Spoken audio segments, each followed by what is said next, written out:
평화의 왕으로 이 땅에 오신 주님, 오늘도 저희들은 주의 주신 평안을 간구합니다.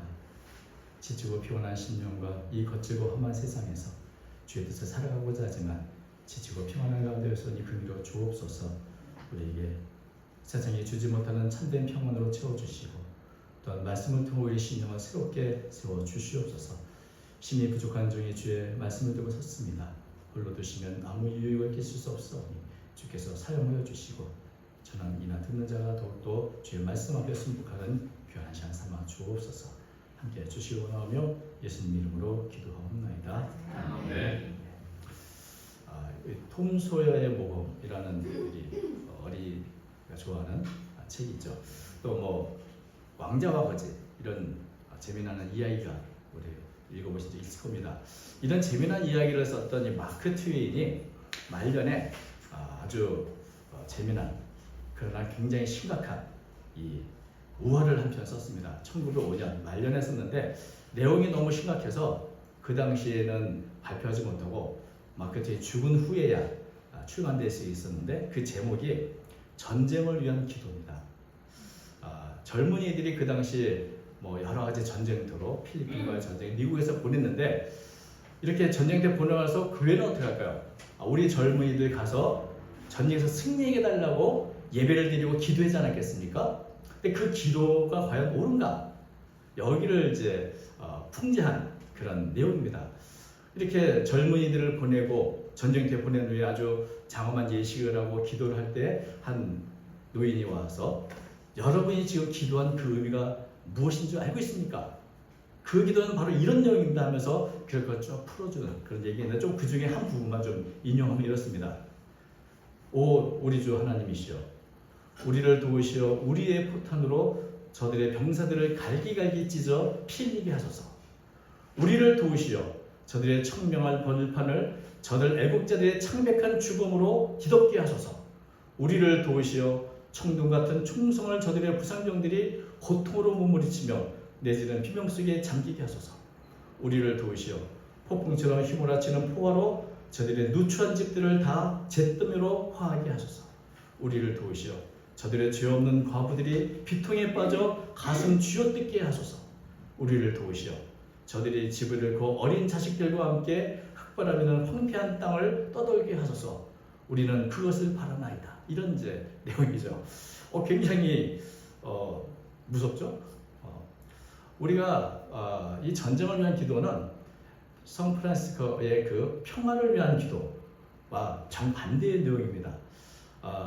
평화의 기도는 우리가 잘 아는 것처럼 미움 있는 곳에 사랑을, 상처가 있는 곳에 용서를, 분열이 있는 곳에 일치를 이렇게 기도하고 위로받기보다는 위로하고 이해받기보다는 이해하며 사랑받기보다는 사랑하고 자기를 온전히 내어주는 그런 평화의 도가 되게 달라 이렇게 기도하는데 전쟁을 위한 기도는 우리는 승리해야 됩니다. 승리를 위해서는 우리를 거스르는 자들, 우리를 반대하는 적들 다 망하고 깨뜨리고 부서지고 완전히 없어지게 해주십시오 라고 하는 기도를 하는 것이죠. 승리를 해야 평화를 얻을 수 있습니다. 우리는 그래서 이겨야 됩니다. 여러분, 이 전쟁이나 폭력을 통해서 얻는 방법은 평화를 얻기 가장 쉽고 가장 명확한 방법처럼 보이지만 과연 다른 사람들을 이렇게 갈기갈기 찢어내고 부숴서 얻는 평화가 진정한 평화겠는가? 마크 트웨인이 바로 그걸 지적하는 것이죠. 우리가 이렇게 기도할 때 저들의 또 그렇게 기도할 것이고 과연 이렇게 얻는 평화가 옳은 평화인가? 다른 사람을 누르고 괴롭히고 나를 힘들게 한다고 아주 싹 망해버렸으면 좋겠다고 기도하는 여러분, 우리가 흔히 이제 우리도 그런 마음이 있습니다. 일본이나 뭐 북한을 생각하면 그 나라는 뭐 다 망했으면 좋겠어 뭐 이런 생각할 수 있잖아요. 근데 그런 방식으로는 과연 평화를 얻을 수 있을까? 그렇지 못합니다. 왜냐하면 폭력과 힘으로 얻어지는 평화에는 한계가 있기 때문입니다. 우리가 이제 예수님 당시 바로 로마가 200년 동안 평화를 누렸던 팍스 로마나 로마의 평화 시대였습니다. 로마는 아주 거대한 군사적인 힘으로 그 제국을 지배했고 평화를 유지해 나갔죠. 그런데 그것이 과연 진정한 평화였는가? 로마의 지배 계급에게는 태평성기였습니다만은 로마의 지배를 받고 있는 식민지는 로마의 폭력과 착취를 당하며 고통을 당하고 있었습니다. 그래서 로마의 정복을 당했던 족장은 이렇게 말했죠. 로마인들은 지금이 평화시대라고 말합니다. 그들은 약탈하고 학살하고 강탈하면서 그리고 우리나라, 우리 민족을 평화로 만들면서 이것을 평화라는 이름으로 부르고 있습니다. 이런 연설을 한 적이 있습니다. 힘과 폭력으로는 쉽게 무언가 얻을 수 있을 것 같아도 힘으로 얻는 평화는 진정한 평화가 되지 못합니다. 왜냐하면 힘은 힘을 부르고 폭력은 더 큰 폭력으로 계속해서 악순환 될 수밖에 없기 때문입니다. 그래서 강자가 말하는 평화는 약자들에게는 노예의 평화이죠. 내가 가만히 있어서 억울하지만 참고 내 입을 막고 가만히 있으면 그게 평화인 줄 아는 거죠. 여러분, 다른 사람의 입을 막고 이루는 평화는 진정한 평화입니다. 평화를 위해서 폭력을 사용하는 것이 과연 진정한 평화가 될 수 있는, 이것은 모순된 평화요 가짜 평화가 될 수밖에 없는 것이죠. 주님이 우리에게 주시는 평화, 주님이 우리에게 가르쳐 주신 평화, 주님이 우리를 인도하는 평화는 이런 평화가 아닌 것이죠.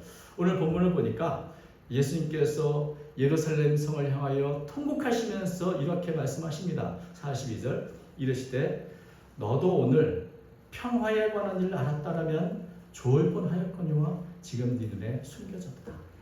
예루살렘을 향해서 너라고 부르시는 것은 예루살렘에 있는 모든 사람들을 이렇게 통칭해서 부르는 것이고, 또 예루살렘이 이스라엘의 수도였기 때문에 전체 이스라엘 하나님의 백성을 향해 부르시는 말씀이죠. 그런데 예루살렘의 사람들은 평화를 원하지 않을까요? 평화를 원하죠. 그런데 평화에 대한 일에 대해서 너희가 알았다면 좋았을 텐데 니네 숨겨져 있다. 평화의 길이 있는데 그것이 그 예루살렘 주민들에게는 다 감춰져 있다는 것이죠. 눈이 가려서 그것을 보지 못하고 있다. 그래서 평화를 원하고 평화를 추구한다고 하지만 사실은 평화에 역행하는 길을 추구하고 있구나라고 주님은 탄식하신 것입니다. 로마가 힘으로 제국의 평화를 유지했던 것처럼 하나님의 백성들도 하나님의 방법이 아니라 우리가 가진 힘으로 뭔가 평화를 쟁취하고자 한다면 과연 그것으로 평화를 얻을 수 있을 것인가? 과연 힘으로 진정한 평화를 얻고 누릴 수 있을 것인가? 예수님은 마태복음에서 이렇게 말씀하시죠.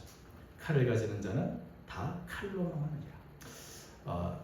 AD 66년에 유대 열심당원들, 민족주의자들 이런 사람들 주축이 돼가지고 로마를 대항해서 반란을 일으켰습니다. 전쟁을 일으켰습니다. 그 결과가 어땠을까요?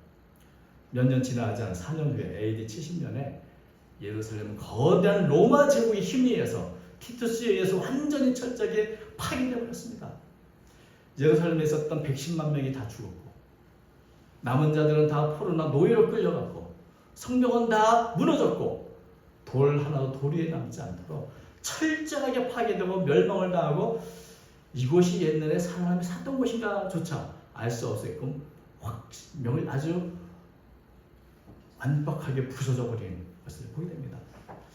이렇게 힘으로 전쟁으로 평화를 얻으려 했지만 비참한 멸망으로 끝나는 것을 주님은 미리 보셨고, 그들이 평화에 관해 알았다면, 진정한 평화를 받는 방법이 어떤 건지 알았다면 얼마나 좋았겠는가 안타까워하시며 통곡을 하시며 오셨던 겁니다.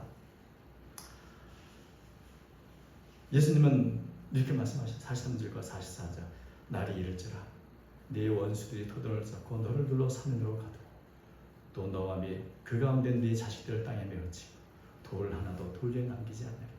이는 네가 보살핌 받는 날을 알지 못함을 인하느니라. 파멸의 원인이 어디 있습니까? 평화를 알지 못하고 평화의 길을 알지 못했고 예루살렘의 보살핌 받는 날을 알지 못했다. 근데 보살핌이라는 단어가 사실 여러 가지 의미가 있습니다. 그 중에 하나가 보호한다, 돌본다는 의미도 있지만 방문한다, 찾아온다 이런 의미가 있습니다. 하나님께서 은혜로 찾아온 그날을 네가 알지 못해서 네가 이렇게 멸망을 당했구나 이렇게 탄식하신 거죠. 그래서 이것을 다른 번역, 새 번역은 이렇게 번역했습니다. 이것은 하나님께서 너를 찾아오신 때를 네가 알지 못했기 때문이다. 공동번역을 했습니다. 너는 하나님께서 구원하러 오신 때를 알지 못했기 때문이다. 그래서 철저하게 파괴되고 멸망의 길을 스스로 자초로 걸어갔다 말씀하신 것이죠. 하나님께서 찾아오신 것은 돕기 위해서 평화를 주시러 오셨지만 그들은 그 평화를 거부하고 자신의 방법대로 로마식 평화를 그들도 추구하다가 결 멸망을 당하게 되었던 것입니다. 하나님께서는 구약시대부터 평화의 왕이신 예수 그리스도, 평화의 왕이신 그리스도로 오실 것을 약속하셨고 때가 되면 진정한 평화의 왕이 오셨는데 이스라엘 백성, 하나의 백성들은 예수님의 그 평화의 길을 걷기보다는 그것을 거부하고 자신의 방식, 세상의 방식, 로마식의 방식의 평화를 추구하다가 결국 파멸을 이룬 것을 보게 되는 겁니다. 평화를 위해 주님은 오셨건만 그들은 예수님을 거부했고 강한 힘으로 로마서 평화를 가져다 줄 새로운 메시아를 기대했습니다. 그리고 하나님의 주신 방법을 거부하다가 결국 스스로의 방법 속에서 멸망을 당하는 것은 여러분 주님이 이 땅에 오신 것은 우리가 잘 아는 것처럼 하늘에는 영광이 이 땅에는 주님의 평화를 위해 오신 평화의 왕이십니다. 그리고 예수님이 이 땅의 삶을 한마디로 말하면 그분이 걸어가신 길은 평화의 길이었습니다. 원수까지 사랑하셨고 미워하는 자를 선대하셨고 저주하는 자를 축복하셨고 모욕하는 자들을 위해 기도하셨던 섬김의 길을 가셨고 모든 사람의 기꺼이 자기 자신을 다 내어주시는 희생과 십자가의 길을 주님은 걸어가셨습니다. 그리고 그 길을 제자들에게 알려주셨습니다. 나를 따르라 말씀하셨습니다. 이것이 모든 사람들이 평화를 누리는 길이기 때문인 것이죠. 평화의 왕이신 예수님이 이 땅에 오셔서 평화의 길을 열어주셔서 그 길을 걸어가는 자마다 주님의 평화를 누릴 수 있습니다. 예수님을 통해서 파괴됐던 모든 관계는 회복되고 평화를 유지할 수 있는데 우리가 잘 아시는 것처럼 우리가 예수님의 십자가와 그 평화를 통해서 하나님과 관계가 회복됐죠. 우리와 하나님 사이에 막혔던 죄의 담이 예수님의 그 희생을 통해 십자가를 통해 다 무너져 버려서 이제는 하나님과 우리가 자녀가 되고 백성이 되고 하나님의 불화의 관계가 딱 끝나고 영적인 평화를 누리는 그런 축복을 받게 됐습니다.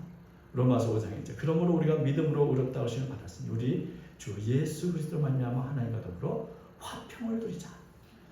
모든 죄가 용서하고 하나님의 진노와 심판에서 벗어났고 이제는 더 이상 죄로 인해 두려워하지 않고 불안에 떨지 않는 하나님의 친밀한 백성, 친백성에 대한 새로운 관계를 예수님에서 얻게 됐죠. 이 진정한 영적인 평화가 시작됐습니다. 그리고 또한 예수님을 통해서 이웃과의 관계도 회복이 됩니다. 우리 잘 아시는 것처럼 에베소 2장 13절 이제는 전에 멀리 있던 너희가 그리스도 예수 안에서 그리스도의 피로 가까워졌느니라.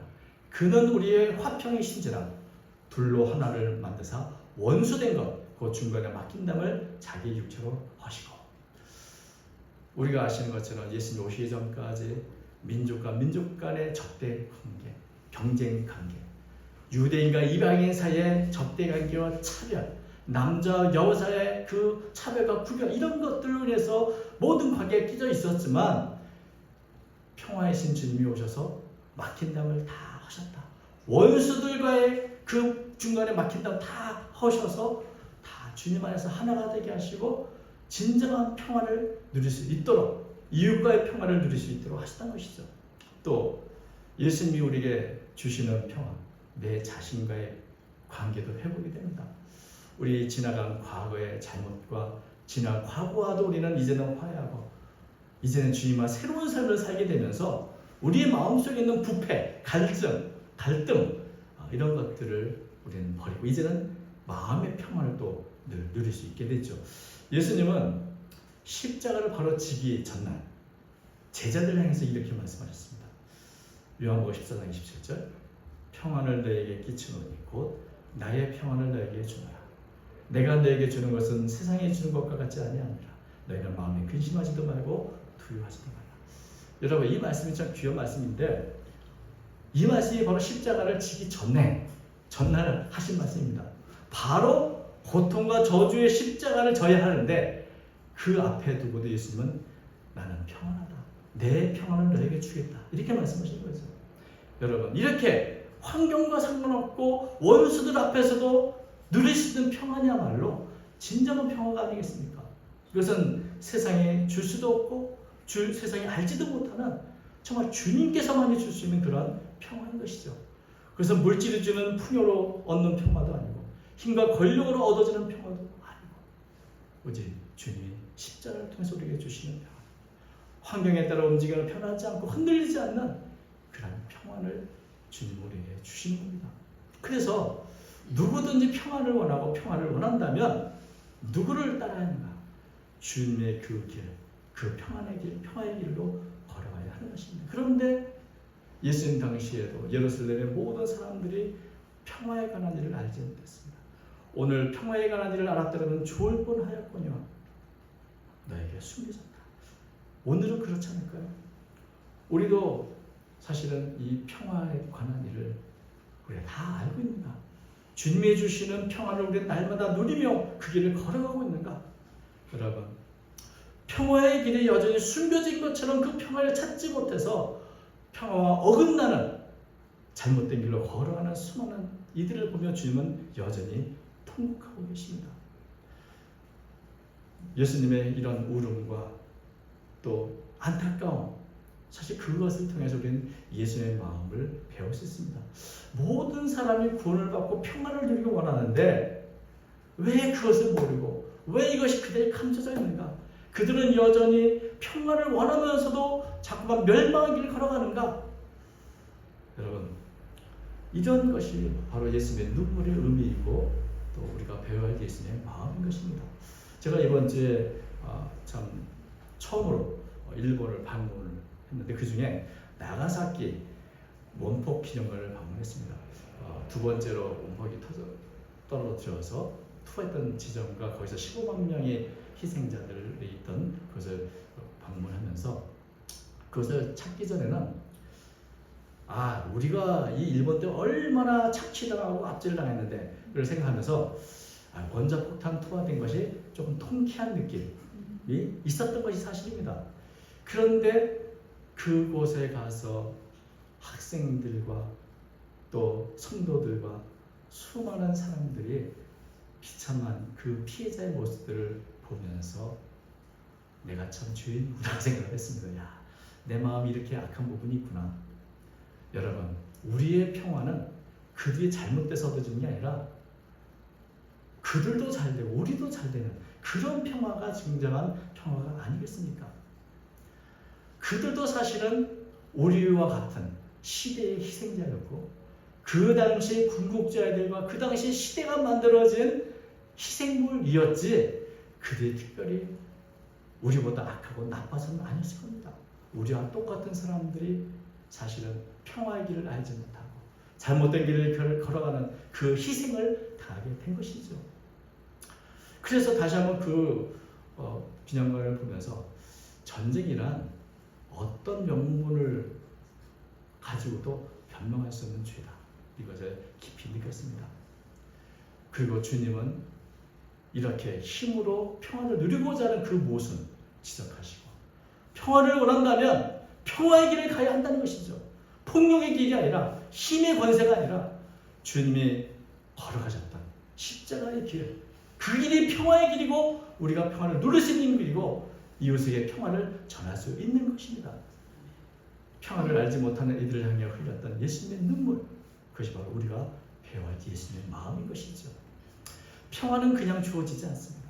또 평화는 완성되는 것도 아닙니다. 주님이 우리에게 가르친 그 평화의 길을 날마다 걸어갈 때 우리도 평화를 누리고 또 그 평화를 계속해서 우리도 유지할 수 있게 되고 세상은 조금씩 평화를 향해 나아갈 수 있게 되는 것입니다. 주님이 다시 오시는 그날 완전한 평화는 이루어질 것입니다. 그때까지 우리는 주님이 주신 이 평화의 길을 걸어갈 책임을 갖고 있는 것이죠. 오늘 여러분 오늘 주보 뒤에 보면 이 평화의 기술자라는 시를 실었는데 가끔 보면 이 주보의 시를 안 보시더라고요. 그래서 오늘은 조금 평화의 이 시를 좀 읽어가 합니다. 콘솔라팔 선교 수도회에서 이렇게 기도했던 내용인 것 같습니다. 그래서 평화의 기술자. 제가 낭독을 좀 할게요. 평화의 성령이여 오소서. 그리고 우리에게 용서하는 기술을 가르쳐 주소서. 화해하는 기술, 인내의 기술, 서로 존경하는 기술, 서로 나누는 기술, 단결하는 기술, 모든 사람을 받아들일 줄 아는 기술을 가르쳐 주었습니다. 그들을 적으로서가 아니라 하나님의 선물, 내 형제점으로 받아들이는 기술을 말합니다. 우리가 이 세상에 당신의 평화의 날을 건설하는 그런 기술자들이 되도록 이끌어 주셔서 아멘. 여기 보면 이 기술자라고 왜 불렀을까? 기술이라는 말은 훈련을 해야 한다는 말입니다. 계속해서 반복해야 기술이 쌓여지는 것처럼 평화는 한 번에 얻어지는 것이 아니라 날마다 평화의 길을 가는 그런 훈련, 그런 연습 통해서 우리는 평화의 기술자로 하나님께서 쓰시는 도가 될 수 있다는 것이죠. 그래서 샌프란시스코의 이 평화의 기도 참 아름다운 우리가 기도할 내용이지만 이 오늘 주배시는 기도 내용도 우리가 늘 간직할 그런 기도가 아닌가 생각이 들어서 실었습니다. 올해는 6.25 전쟁이 일어난 74주년이 됐습니다. 74년이 흘렀지만 아직도 변한 게 별로 없습니다. 남북 간의 갈등과 긴장 그리고 전쟁에 대한 위협은 지금도 계속되고 있습니다. 우리 민족에 정말 평화가 필요합니다. 평화는 평화로울 때 지켜야 하는데 평화로울 때는 평화의 가치를 잘 몰라서 함부로 말하고 함부로 전쟁을 우습게 생각합니다만은 여러분 우리가 다시 한번 이 6월을 보내면서 우리나라의 평화를 위해 우리와 우리 이웃과의 평화를 위해 우리는 기도해야 될 줄로 믿습니다.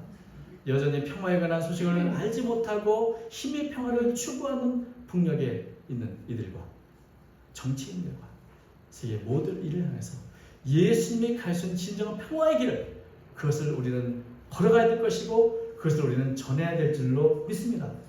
오늘 우리 최한변 선교사님 가정에 오셨지만 저희가 선교를 할 때 최종 목적이 뭐겠습니까? 세계 평화입니다. 그리스도를 통한 세계 평화. 이 일을 위해서 헌신하는 분들이 선교사님들이 아니겠습니까? 세상의 방법이 아니라 주님의 복음의 방법으로 사랑의 방법으로 온 세상이 하나가 되고 평화가 되기를 원하는 마음으로 우리는 복음을 전하고 땅끝까지도 나가게 되는 것입니다.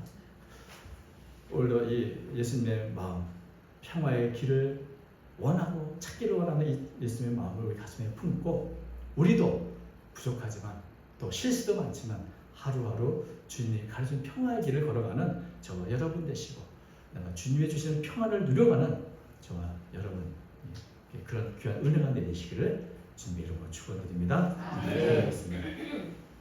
거룩하신 하나님 아버지, 예수님께서 이 땅에 오셔서 평화의 길을 가르쳐 주었고 그 길을 따르지 않는 이들을 향하여 눈물로 통곡하셨던 것처럼 오늘 이 시대에 많은 사람들이 세상에 주는 평화를 추구하고 있습니다. 그러나 주님이 이미 우리에게 평화의 길을 알려주셨사오니 힘들고 어려울지라도 주님이 주신 평화의 길을 묵묵히 걸어가는 모든 성도가 되어 인도해 주시고 평화의 길을 걷는 자마다 주의 주신 능력과 은혜가 임할 줄로 믿습니다. 주님께서 우리 사랑하는 성도를 붙들어 주시어서 더 아름답게 더 귀하게 이 시대에 쓰임받는 하나님의 종들이 되도록 이끌어 주옵소서. 우리 교회 우리 성도들을 이 시대에 사용하여 주시기를 원하오며 모든 것을 살아계신 예수님의 이름으로 기도합나이다. 아멘.